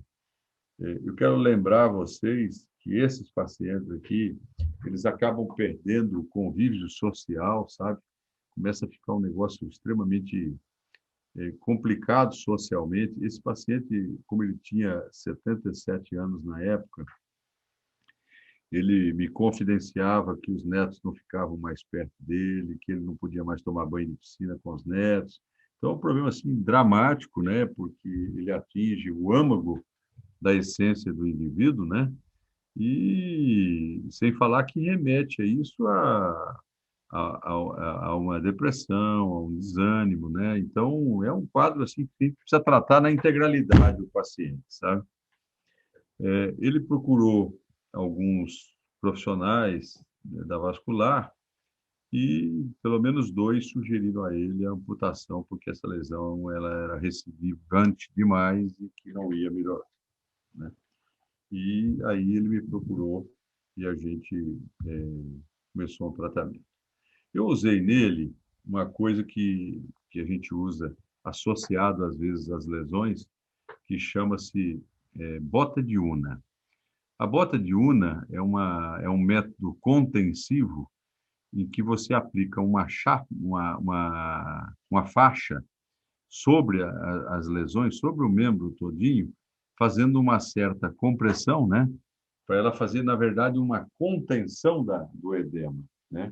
Então, ele ajuda no edema e, ao mesmo tempo, essa atadura semielástica, ela tem um produto, né? Óxido de zinco, que ajuda a tratar a ferida também, entendeu? Então, ela faz um tratamento tópico e ela permite que você troque isso espaçadamente, de 3 em 3 dias, de 4 em 4 dias, até de 7 em 7 dias é possível, né? Então, nós começamos a usar e olha só, em 19 dias de tratamento, a diferença de uma lesão para outra que é monstruosa, né? É o que eu falo para vocês. Voltou a ter atividade de borda, voltou a ter um leito exuberante, um vermelho mais vivo, com tecido de granulação, mostrando que as forças de cicatrização já estão restabelecidas e atuantes, né? E assim foi, olha essa sucessão. 31, 42 e vai indo, 51. Olha essas ilhotas de epitelização que foram acontecendo com esse paciente. Isso é muito bonito e muito difícil de ser conseguido, sabe? A gente só consegue isso através dessas terapêuticas que são extremamente alentadoras. Com 74, aqui com 86, com 100 sessões, 113, 126, 144, o resultado final é esse aqui, ó. Era essa a perna esquerda dele, aquela que nós estávamos vendo lá e acompanhando. Toda a circunferência comprometida e todo o sistema linfático definido. Bom, esse paciente aqui, é bom que se diga, ele vai ter que usar a meia elástica, né? O resto da vida, porque senão a perna vai inchar de novo e vai abrir a osso de novo. Mas se ele usar a meia elástica, toda vez que ficar de pé, o negócio vai funcionar legal e pode não voltar. Uma última coisa que eu queria falar para vocês é que dos pacientes que nós tratamos aqui, 99% desses pacientes deixam a clínica satisfeitos por terem realizado o tratamento hiperbárico. Eu faço questão de mencionar isso para dizer para vocês que isso é um ponto de orgulho para mim. A pior coisa que pode ter na vida de um profissional e de um médico é você tratar, corrigir o problema de um paciente, mas ele sair insatisfeito com você por algum motivo. Então, é esse ponto de satisfação que eu carrego conosco aqui. Eu queria deixar o meu muito obrigado a todos vocês. Este é o meu e-mail, né? E a gente fica feliz de poder ter participado.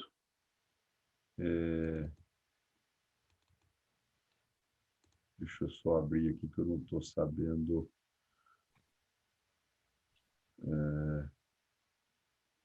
No share.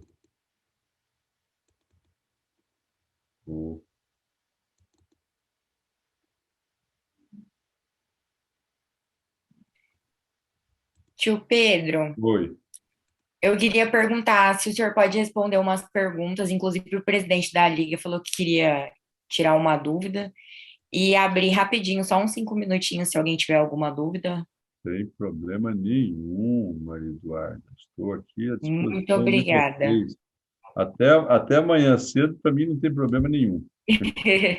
Então, eu vou dar a palavra para o Antônio, que é o presidente da Liga, e ele vai fazer uma pergunta, e depois que ele finalizar a pergunta dele for respondida, a Giovana pode perguntar. Certo. Sem problema. Vamos Certo. lá, Antônio. Tá me ouvindo bem? Eu Ouvindo, liguei agora, eu acho. Tá. toda certeza. Doutor Henry, porque assim, eu estava vendo aqui no início que você tinha falado que a câmara hiperbárica seria tipo tipo não, seria o que realmente acontece, né? Que seria você colocar o paciente que necessita em uma situação em que aumenta a pressão, né? A pressão tanto de oxigênio como atmosférica, no caso. Ou a atmosférica não aumenta. Eu não entendi sua pergunta, me pergunte novamente. Porque você tinha falado lá no início da questão Sim, das diferenças de pressão, né? sim, Que você coloca... Pois é, aí o que eu entendi? Que a câmara hiperbárica seria você colocar o paciente em uma situação de alta pressão de oxigênio, somente, né? sim. Daí eu fiquei pensando, só para mim ter certeza disso.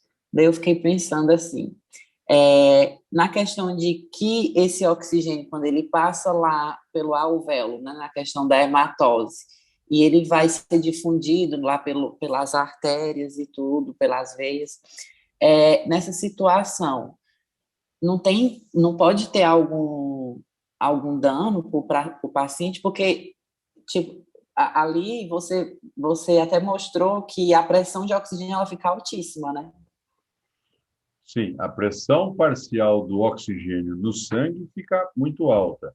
O que a gente provoca nele é o que eu chamei de estresse oxidativo, né?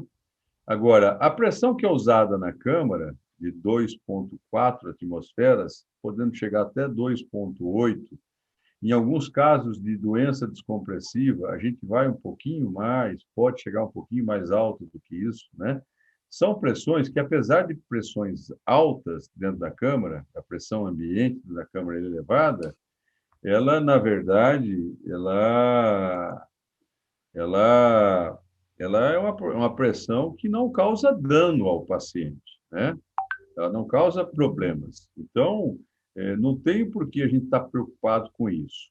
E esse estresse oxidativo, né? Como é que foram desenvolvidas essas tabelas de tratamento, para você entender um pouco melhor, Antônio?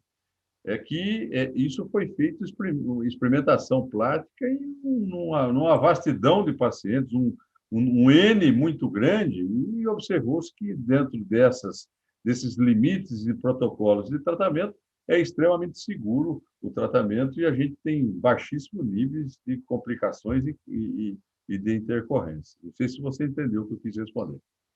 Entendi. Agora, só uma pergunta, digamos assim, sistemática e burocrática pela situação que a gente vive. É. Porque a gente vê que o acesso ele é um pouco difícil, né, para as pessoas. Por quê? E porque assim, não é muito comum a gente ver, né, esse tipo de tratamento.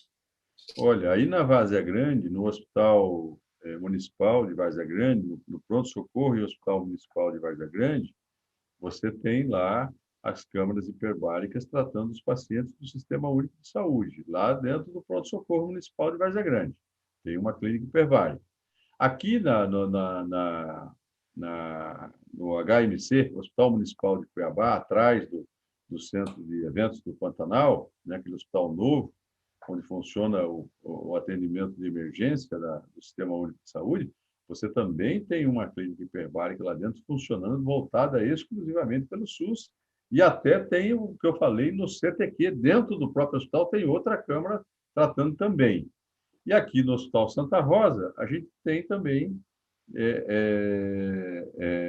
a clínica aqui, uma câmara multiplex e uma câmara monoplex atendendo os pacientes. Então, não é mais do jeito que você está pensando, assim, de falar ó, de difícil acesso, tanto para plano de saúde como para pacientes oriundos do Sistema Único de Saúde, tem atendimento em 3 localidades diferentes. E a demanda geralmente é alta, porque assim, eu não vejo muito, pelo menos o pessoal utilizar muito, e eu já vi muito paciente que eu acho que poderia ser candidato a utilizar a medicina hiperbárica e ter uma qualidade de vida muito melhor, principalmente pacientes diabéticos mais complicados, né? Sim, aqueles que têm sem neuropatia dúvida, diabética, sem dúvida nenhuma, existe um baixo índice de indicação, mas talvez por desconhecimento médico, talvez por falta.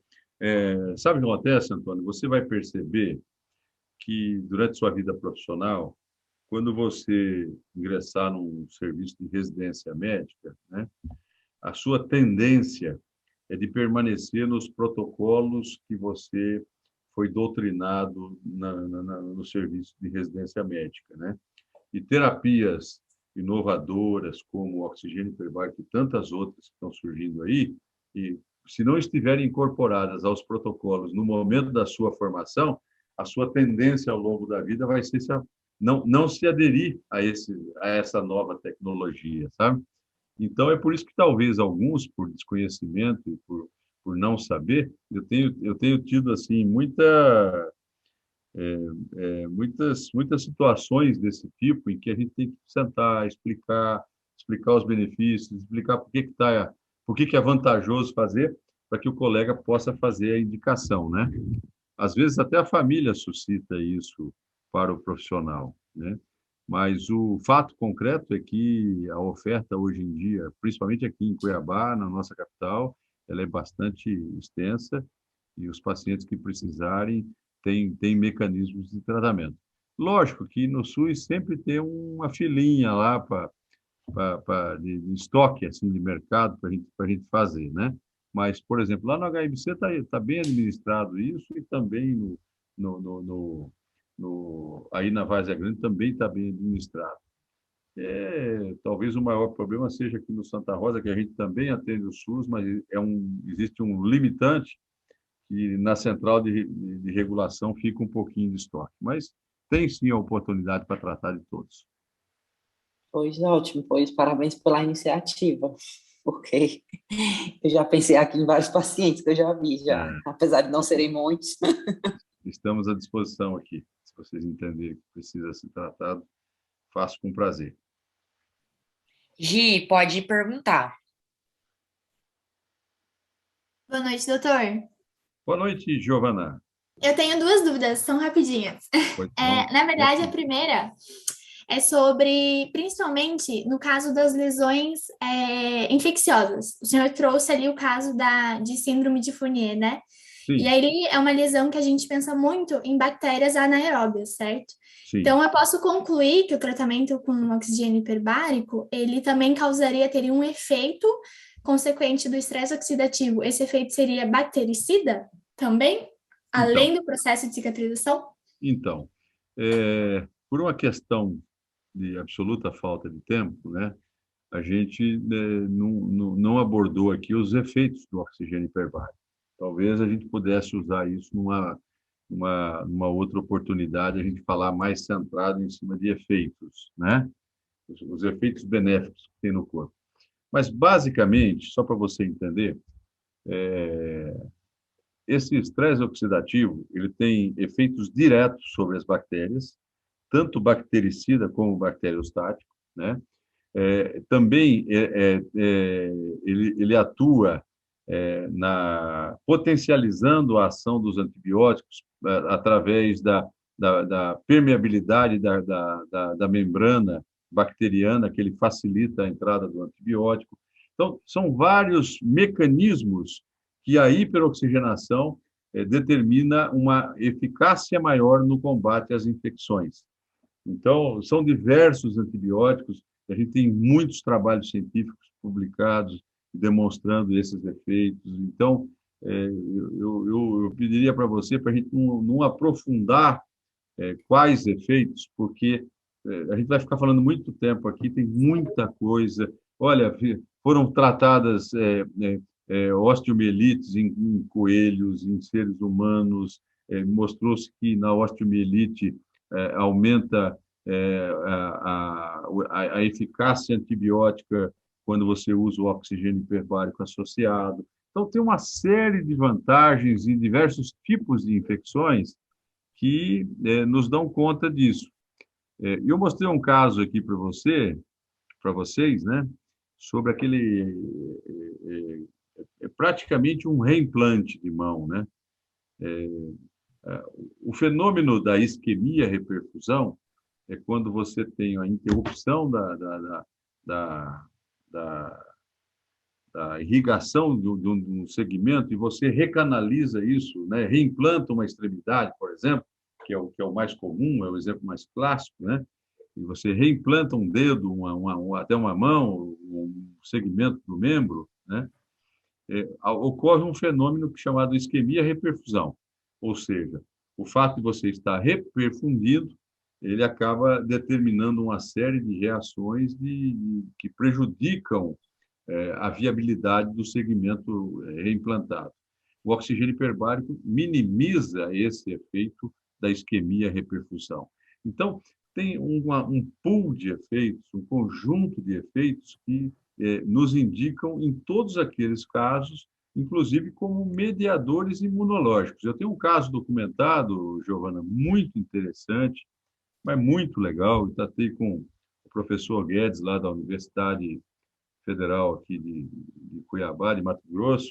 Nós tratamos juntos, é um caso de lúpus eritematoso. Ela fez uma paniculite lúpica, que é uma variante do lúpus que ataca o subcutâneo, mas nós conseguimos mapear essas lesões com scan, PET scan, né? Nós fizemos um mapeamento, que é uma metodologia nuclear, injeta-se um marcador nuclear e mostramos todos os nódulos inflamatórios do corpo. Fizemos 35 sessões e fizemos o PET scan de novo no Instituto de Medicina Nuclear aqui em Cuiabá. O Dr. Valmir que fez essa camaradagem para a gente, que era um paciente humilde, pobre, não tinha recurso a pagar, acabou nos ajudando nesse trabalho, e a gente conseguiu, através desse trabalho, mostrar claramente o benefício que essa paciente teve com, vamos dizer assim, a involução de todos os nódulos subcutâneos que ela tinha, assim, extremamente dolorosos, eles eram inflamatórios, né? Porque é determinado pelo lúpus, que é uma doença autoimune, e a gente teve um resultado assim fantástico. Nós publicamos esse caso, estamos em publicação, na verdade, desse caso, e a gente viu que na literatura não tinha ninguém descrito isso ainda. Então, é uma coisa assim gostosa de a gente fazer essas experimentações com o oxigênio hiperbárico e ter esses resultados assim fantásticos para passar para toda a comunidade científica e para alunos como vocês, que eu adoro dividir um pouco da experiência, que a gente já está com quase 15 anos aqui só fazendo isso, só trabalhando com isso. Certo. Então, a gente tem muitas áreas de aplicação, muitas além do que o senhor trouxe na aula, né? E, doutora, qual que é a outra pergunta? A minha segunda dúvida o senhor trouxe vários casos, desde cirurgia plástica até as outras lesões por trauma, e muitas a gente teve ali o tecido necrótico.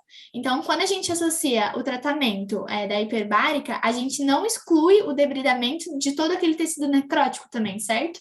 Ou a gente vê uma resolução espontânea disso? Não. Não, você até pode ter uma evolução com destacamento, com eliminação do tecido que já está morto espontaneamente, né? Mas quem determina isso, normalmente, vamos dizer assim, são algumas características da lesão, né? Eu até desenvolvi um algoritmo de pensamento para isso. E no tocante, quando você possui em uma lesão tecidos inviáveis, você tem que fazer um raciocínio, porque os tecidos inviáveis, eles precisam ser retirados, né? Mas, algumas vezes, você tem aquela situação que eu chamo de escara, por exemplo. Escara, eu falei para vocês, é um tecido endurecido, é um tecido muito aderido a planos profundos. Então, se você for fazer a remoção disso, por exemplo, por técnica cirúrgica, a chance de você ampliar a lesão de tecidos sãos é maior do que se você não fizer. Então, a lesão e a experiência vai te dando, vamos dizer assim, um molejo, vai te dando uma experiência em que você vai conduzindo isso, né? Em alguns casos, você já faz a intervenção mais imediata, cirúrgica, em outros, você usa alguns recursos para poder, vamos dizer assim, facilitar essa separação. São drogas, são substâncias que você pode aplicar. Existem vários mecanismos desbridantes, não necessariamente só o cirúrgico. Então, isso tudo a escolha da técnica correta, ou mesmo de não fazer nada e esperar. Eu não mostrei para você uma lesão por pressão lá, que ela sozinha, só com hiperbárica, ela já destacou, ela saponificou a lesão e destacou. Mas aí você vai no curativo diário, removendo o que dá, vai tirando uma parte que já está saponificada, vai deixando a outra.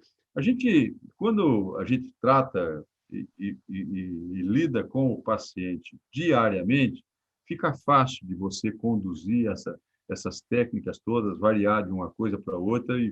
É, Depois, quando vocês tiverem, viu, Maria Eduarda, eu queria deixar o convite aí ao pessoal, quando vocês tiverem, vamos dizer assim, um tempo folga, pode ser qualquer período do ano, que quiserem vir de pequenos grupos em pequenos grupos, acompanhar aqui uma semana para acompanhar os curativos, as feridas, as botas de una, os desbridamentos que possam ocorrer, acompanhar os resultados do tratamento hiperbárico.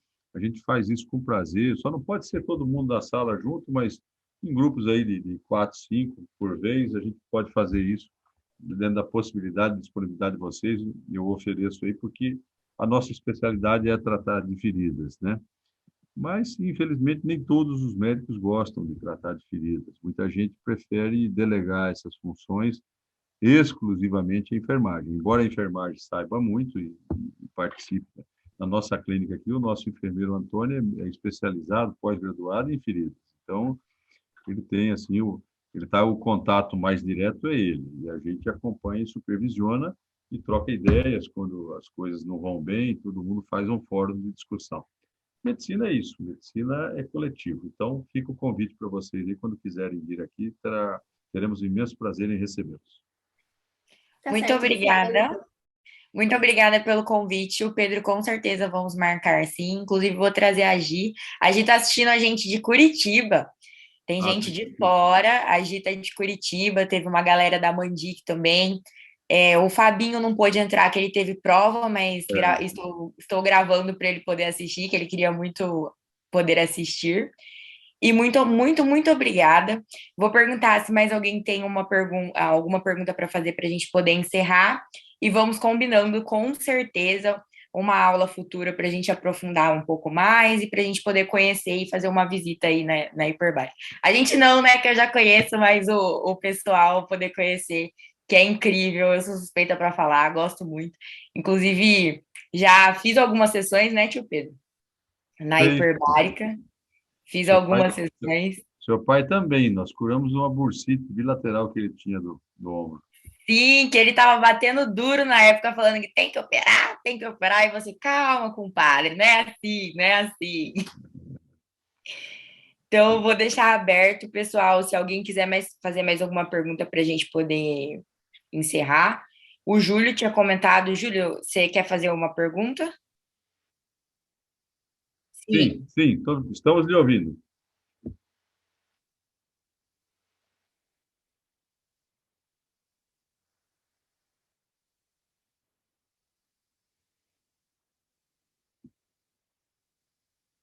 Não, é da Federal, do professor Guedes. José Luiz Guedes é o reumatologista, é o decano de Cuiabá, é o mais antigo, ele é do meu tempo. Nós chegamos juntos aqui. Não, medicina nuclear foi feito o PET scan, onde nós fizemos o PET scan, que é um mapeamento corpóreo através da injeção de um marcador radioativo. Então, ele tem um tropismo pelo processo inflamatório, ele se deposita, fica uma imagem, inclusive, muito bonita. Deixa eu ver se eu consigo. Não estou conseguindo aqui. Espera só um pouquinho, deixa eu ver se eu consigo achar aqui rapidamente na minha.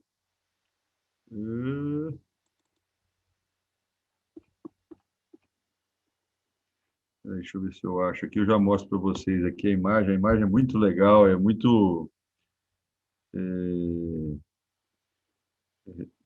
É, trata.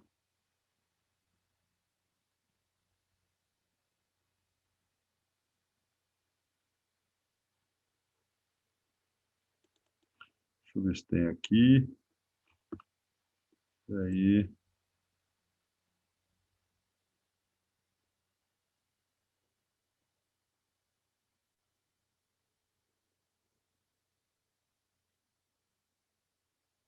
Não estou achando. Deu azar. Não está aqui. Deixa eu ver uma outra hipótese aqui. Só um minuto. Só um segundo, por favor. Ah, está aqui, está aqui, está aqui, tá aqui. Tá aqui, ó.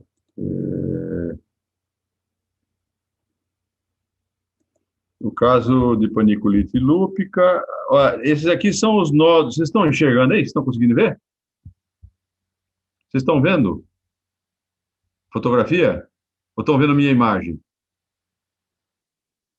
Vocês estão vendo a fotografia da paciente aqui, projetada no meu computador? Sim. Esses nódulos avermelhados é uma paniculite. A paciente que eu atendi, ela tinha esses nódulos. Aqui a fotografia dela, tá vendo? Está meio vermelhinho aqui, ó, nessa região aqui. Isso aqui é da perna, aqui é o braço dela, extremamente doloroso, né? No braço. E esse aqui é o PET scan. Então, ela estava, antes dela tratar, né, é um exame do controle pré-oxigenoterapia hiperbárica, foi mandado lá para o Instituto de Medicina Nuclear, foi injetado um contraste nela. Todos esses pontos escurecidos que vocês estão vendo à esquerda, né, são pontos inflamatórios, ou seja, é onde concentrou o marcador, porque tem uma reação inflamatória. Essa fotografia em azul é só um contraste que eles colocam lá para ficar mais nítida as imagens. E aqui nessa parte azul aqui é esse amarelado que são os nódulos inflamatórios. Nós fizemos as sessões, né? E depois da sessão, olha aqui o PET scan dela de novo. É a mesma paciente alguns dias depois, 30 dias depois, nós fizemos de novo. Ela já não tinha mais nenhum nódulo inflamatório. Perceberam? Entenderam?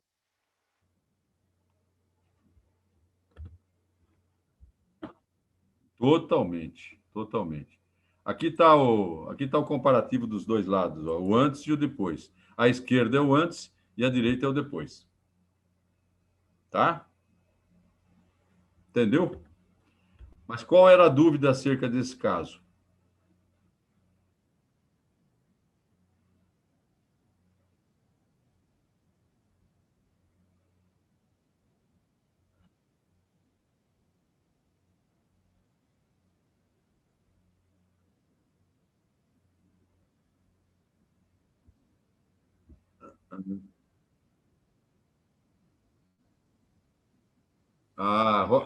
Tá. Mas acontece o seguinte, deixa eu lhe explicar uma coisa que você precisa entender, o Júlio. O lúpus, ele tem várias formas de manifestação. É uma doença assim bastante heterogênea e ela tem formas de apresentação bastante diversas, né? Eu mesmo já tratei diversos casos aqui de formas diferentes de lúpus. Essa aqui é bem específica, que a gente chama de paniculite lúpica, que é uma localização no tecido celular subcutâneo. Mas, por exemplo, eu tratei de uma outra menina, até jovem, uma moça jovem, parece que ela tinha uns 22 anos de idade, moreninha. Ela fez um quadro de obstrução intestinal e chegou lá no Júlio Miller como um quadro de obstrução intestinal aguda, né?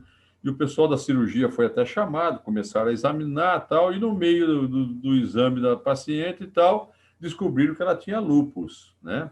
O lúpus, como eu disse, é uma doença inflamatória que ela é complicadíssima, né? E o que aconteceu com essa menina? Essa forma do lúpus dela acometeu o intestino delgado e pegou a muscular e a mucosa do intestino delgado e fez uma reação inflamatória tão grande que houve um edema que obstruiu a luz do intestino. Então, houve uma obstrução da passagem do intestino por causa da reação inflamatória. Então, não adiantaria nada fazer a cirurgia, porque o problema dela não era cirúrgico. A solução disso tinha que tratar o lúpus, né? E o lúpus não se trata cirurgicamente. Então, ela foi encaminhada para nós e com 15 dias a gente conseguiu reverter esse quadro de edema monstruoso da mucosa e da muscular do intestino, e ela ficou normal de novo, voltou a ter um fluxo normal do intestino. Então, quer dizer, depende do caso de lúpus, a gente tem vários. Deixa eu aproveitar que nós estamos num bate-papo aqui de finalmente. Você tem mais alguma pergunta, Júlio? Ah, sim, mas isso aí vai ter que ser uma aula à parte. Não, é muita coisa que a gente tem preparado, mas olha, são poucas, não são complexas e facilmente contornáveis. É só isso que eu quero te antecipar, né? Eu diria que tem assim uma aula completa, porque tem que falar sobre efeitos adversos, tem que falar sobre outras questões que eu prefiro tratar isso numa outra oportunidade que vocês quiserem. Eu queria fazer uma pergunta para vocês. Vocês conhecem alguma coisa, já ouviram falar de doença descompressiva, também chamada doença do caixão? É uma doença que acomete mergulhadores, acomete trabalhadores que trabalham em ambiente que tem a pressão elevada, como o metrô, como tubulão pneumático. Vocês já ouviram falar alguma coisa disso? Eu ouvia falar bem por cima, Ah, você, pela... você por causa do seu pai, que era por causa do mergulhador meu como ele. pai. Aham. Mas e os outros, os demais?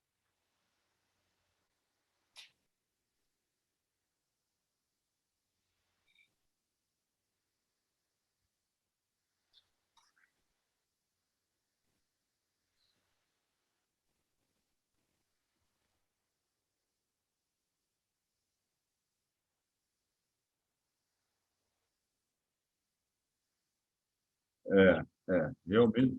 Você já mergulhou? Ah, tá. Mas olha aqui, vou mostrar um exemplo para vocês eu tenho clínica também em Maceió, né? Vou mostrar aqui para vocês um exemplo de um paciente que eu atendi lá em Maceió, na clínica de Maceió. Ele é um caçador de lagosta, ele é um pescador de lagosta. Ele fez um monte de mergulho irregular e profundo, a mais de 50 metros de profundidade, e ele teve uma manifestação da doença descompressiva, que são bolhas de ar que se alojaram no cérebro dele. Dá uma olhada aqui para vocês verem como é que estava a filmagem do caminhar dele quando ele chegou na clínica.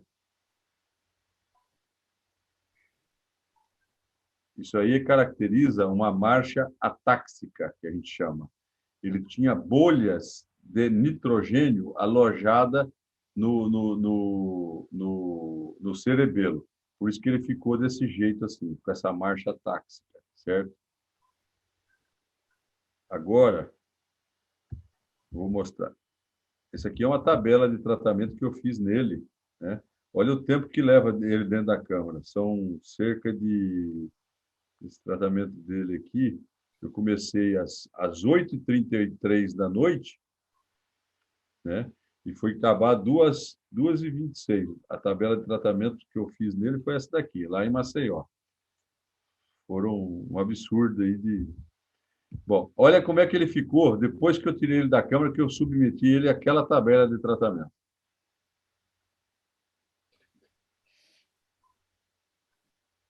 Olha como é que ele estava já, andando, normal. Ficou com um pouquinho de parestesia no pé esquerdo, mas eu tive que tratar mais uns dias, em 10 dias sumiu tudo.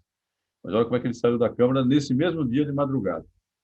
Mas esse cara quase morreu, ele fez convulsão dentro da água, sabe? Ele é um quadro grave, é um quadro que a gente não pode brincar com isso, porque é uma doença grave, é uma doença que pode levar à morte.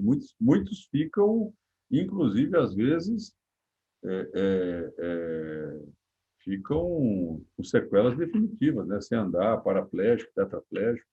Eu atendi um menino recentemente lá de Alta Floresta, que agora, depois de quase 2 meses de tratamento, que ele está começando a recuperar, até mas praticamente não anda mais, não vai andar nunca mais, mas tem uma melhora um pouco de algumas funções. Mexe um pouco, mas é difícil demais. Mergulhador de garimpo, né? Lá em Alta Floresta. Mas é isso aí, gente. Olha, foi um prazer estar com vocês, foi muito legal. Obrigado pelo convite, viu, Maria Eduarda? E Muito obrigada por ter aceitado, tio Pedro. se quiserem novamente, vocês ficam à vontade de abordar outros assuntos, mostrar outros casos, falar sobre efeitos, falar sobre contraindicações e mostrar uma complexidade de casos mais variada para vocês verem que a gente tem muita coisa. Tá bom? Tá bom. Obrigada, um beijo. Beijo, querida. Tchau, tchau. Tchau, tchau.